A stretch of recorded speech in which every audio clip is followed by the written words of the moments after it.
A behind-the-scenes look at the 20 days leading up to President Trump's second inauguration premiered this week at the Kennedy Center. But between the red carpet and the opening credits, I got the chance to sit down with the First Lady. Watch. First Lady, thank you so much for joining me on this interview. It's really an honor. Thank you. You just left the red carpet. We're minutes away from this world premiere of your movie, which is the first 20 days before the inauguration in the second term. You're a very private person. Everyone knows that. Why did you think it was so important for you to allow Americans, really the world, to look in on your life, to sort of pull that curtain back, but also for the history writers? This story was never told before.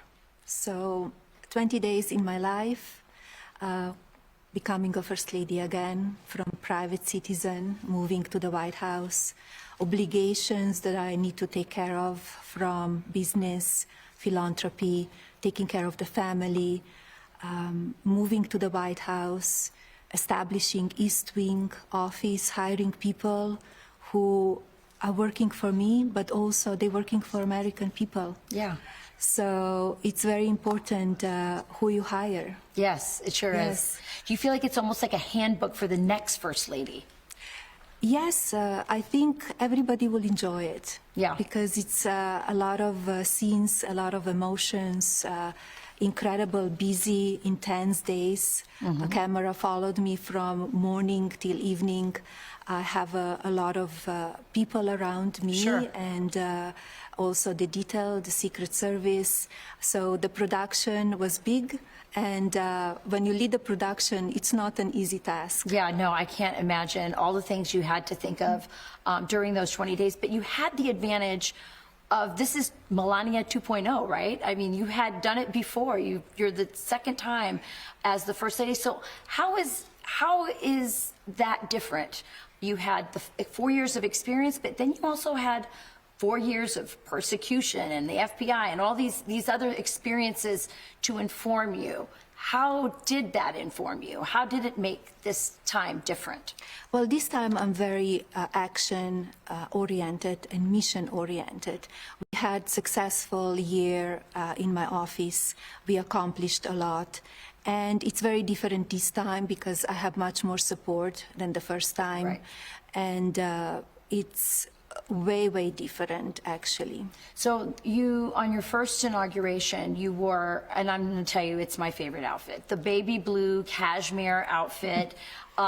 It was a tip-off to Jackie O. You crushed it. It was amazing. Actually, it was not tip-off to You don't, Jackie. it wasn't? Oh, no. Really? It's interesting because I was not even in my mind. And when Ralph Lauren made it for me, I never even thought about it till Really? People start talking about it. Yeah, Yes. that's so And I was interesting. like, oh, I never, because I like my kind of own style. You do have your own style, correct. yes.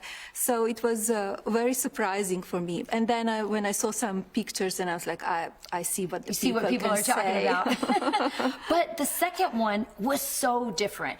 What was the message there? Just my style.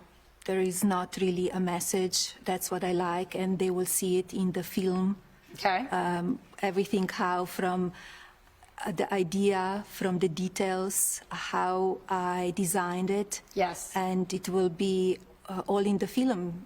So I want to talk a little bit about style because it's a big part of this film. I mean, it is, it's beautiful and everything is impeccably tasteful. And that's who you are.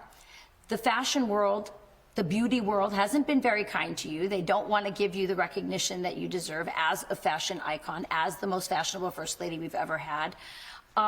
Is there possibly a message that you're giving in this, or maybe it's not a message, but what do you think they will take from this film, the gatekeepers of fashion? It's my life, that's me, and I dress for myself. So they could think whatever they want. Okay. And I was in fashion business for a long time. Yes. My mother was in fashion business. So I was on the magazine covers, on photo shoots, and my mission now is much more important than to be on the covers of any magazine. I'm very proud what we achieved with Take a Down Act, with legislation for foster families, for fostering the future children. Sure. And Ukrainian children are coming back home from Russia. And that's much more important to me than to be on the covers. What is the secret to you, to beauty, in your view? I think you need to take care of yourself. I think self-love, self-care, it's very important because when you take care of yourself, you could take care of other people. Yes. And I think it's the most important thing that you yourself, you're healthy, and that is just part of it. And a healthy lifestyle. What do you expect to happen in the next couple of years for Melania?